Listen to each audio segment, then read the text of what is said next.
Hey guys, so this is the next painting.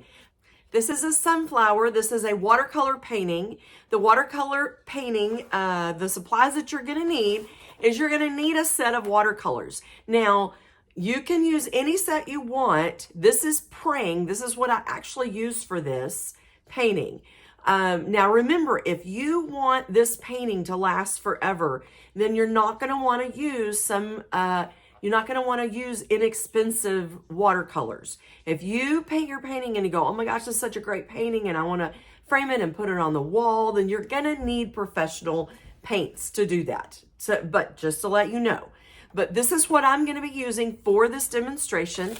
It's all about how to draw and paint. We are going to start out with a drawing. This is what we're going to do. Step by step, we're going to draw out our drawing in pencil. So you're going to need a pencil and eraser. You're going to need watercolor paper. This is what I'm using for the watercolor paper. It is the Strathmore 300 series. It's 11 by 15. Now remember, the larger you paint, the more detail you can put in it. If you paint on a little bitty tiny piece of paper, you're going to have more issues trying to get more details. So I always paint large. So then when you see the painting in the end, it really is pretty. It has all these details because it's very difficult to get details with paintbrushes. So that's another thing you're gonna need. Watercolor, obviously, watercolor paints. You need at least 3 different sizes of paintbrushes. You're gonna need a little bitty paintbrush with a tiny tip on the end in order to get some of the details. Now, there are different ways to paint watercolor, just like you know. This is just one style of watercolor.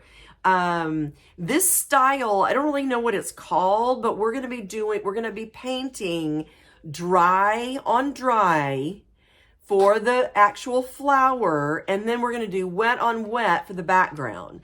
But for the actual flower, we're gonna paint every other petal and let the petals dry. And then when you go back and paint the other petals, you can overlap them. And when you overlap one petal over the other one, it creates a line. So this is how the petals are defined. And this is just one style of painting.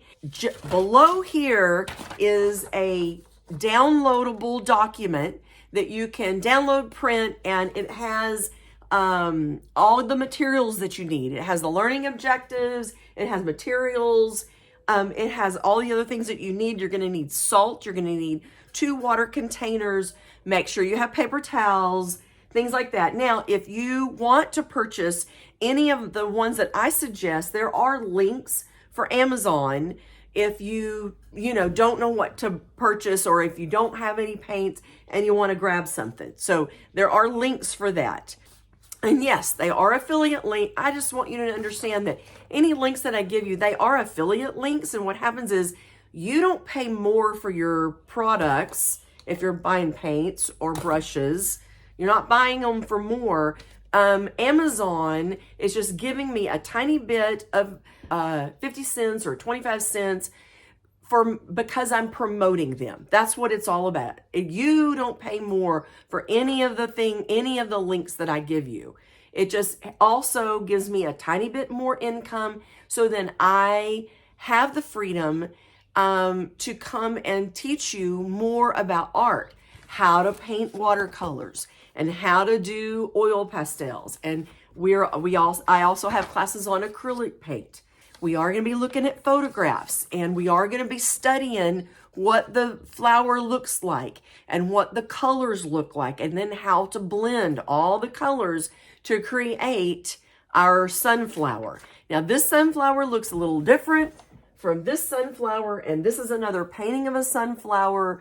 All of them look a little different, and you get to choose if you want to add extra orange or just do the step-by-step that I did, and we just, painted one petal at a time.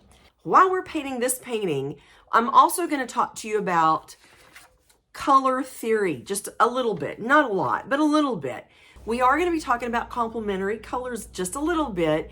We are using complementary colors here, which is the yellow and the purple. And the yellow and purple, they complement each other so much that you want to have, if you're going to use yellow, it's nice to use purple somewhere in your drawing, in your painting.